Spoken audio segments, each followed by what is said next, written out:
Joining us now from Chicago is U.S. Senator Mark Kirk. Senator Kirk represents the state of Illinois and is the co-chair of the U.S. China Working Group.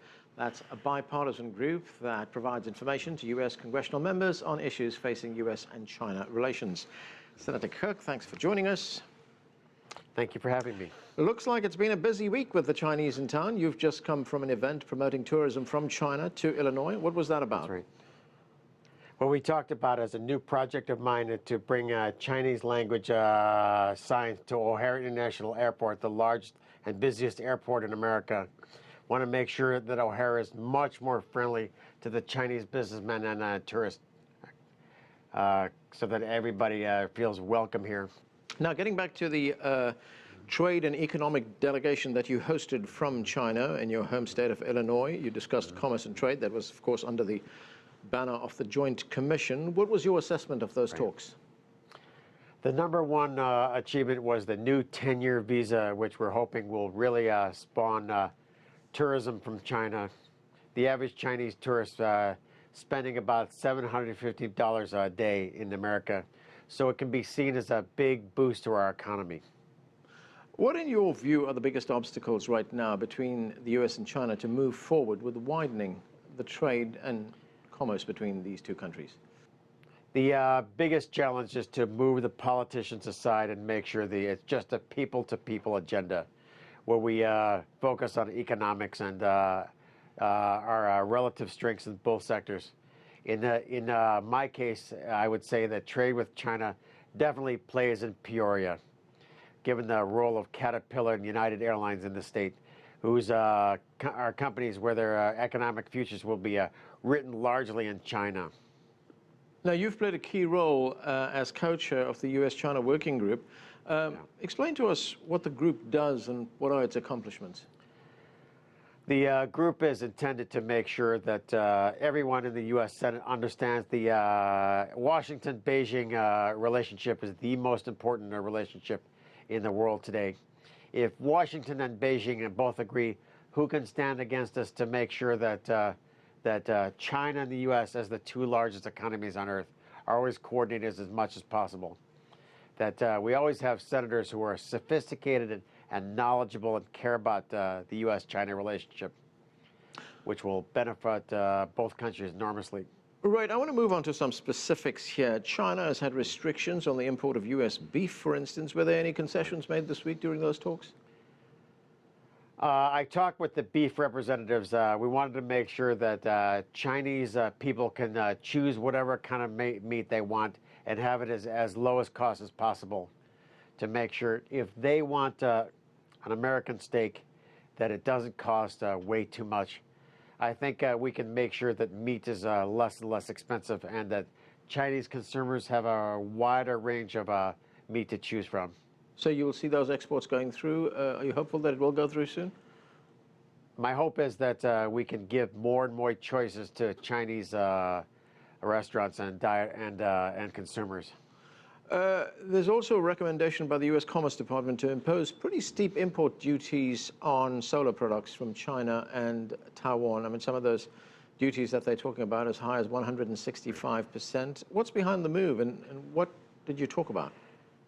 That may be one of those very specific trade wars, which are usually not that productive. We have a citrus war and a beef war. I'm for having no wars whatsoever and making sure that we have a smooth relationship, make sure the two largest economies on earth are coordinating as much as possible. Tell me how all of this fits in within the framework of the Trans-Pacific Partnership. China is, of course, not part of that partnership. But the critics of the TPP have said that it would mean a loss of American jobs. Do you agree with that assessment? It would.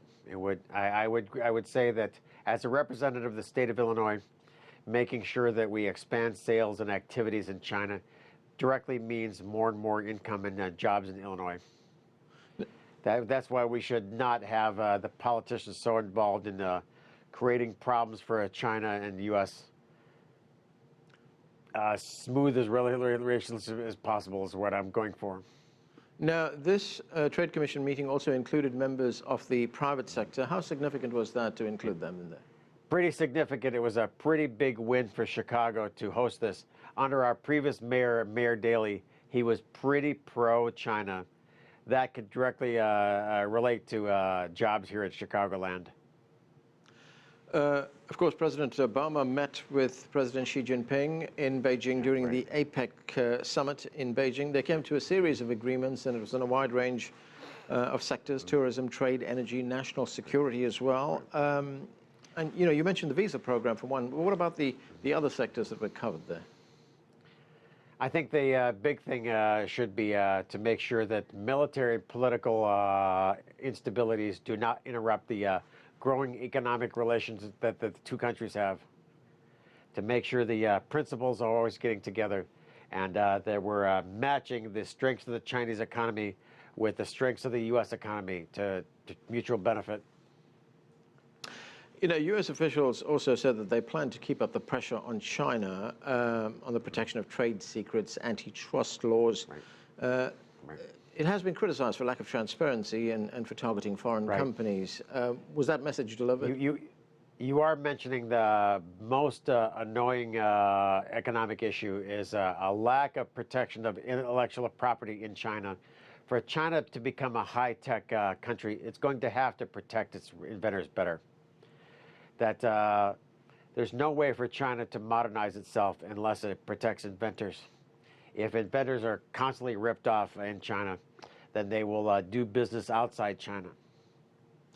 And, when we look at these other agreements that you were talking about, and I mentioned those sectors: tourism, trade, energy, national security, I mean, what do you expect to happen? How do you see this translate practically in the weeks, months, years ahead?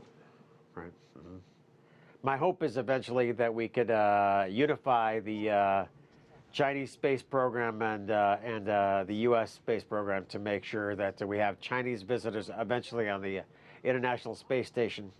I think having Americans on the Chinese space station would be a really positive development. So both countries were moving ahead in space exploration best in a very visible way, the way it was successfully done in the Cold War when the Cold War ended.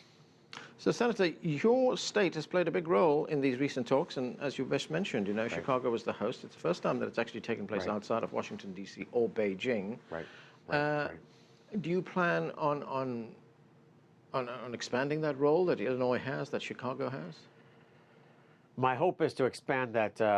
O'Hare International just became the #1 airport in America. That we want to explain to people: if you're tired of changing planes in North America, then you have to base your operations in Chicago. We have the most direct flights to North American destinations of anybody. But it appeared that you had, talks that covered a whole gamut, a whole range of issues. What was your feeling about what the Chinese took away from that? I think the Chinese understood that by coming to the president's hometown, they were talking to people that had been personally close to the president in the past.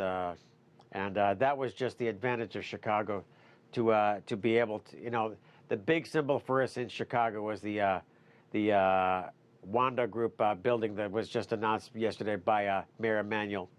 88 stories to be in the be Chinese financed to be adorning our skyline next to Lake Michigan.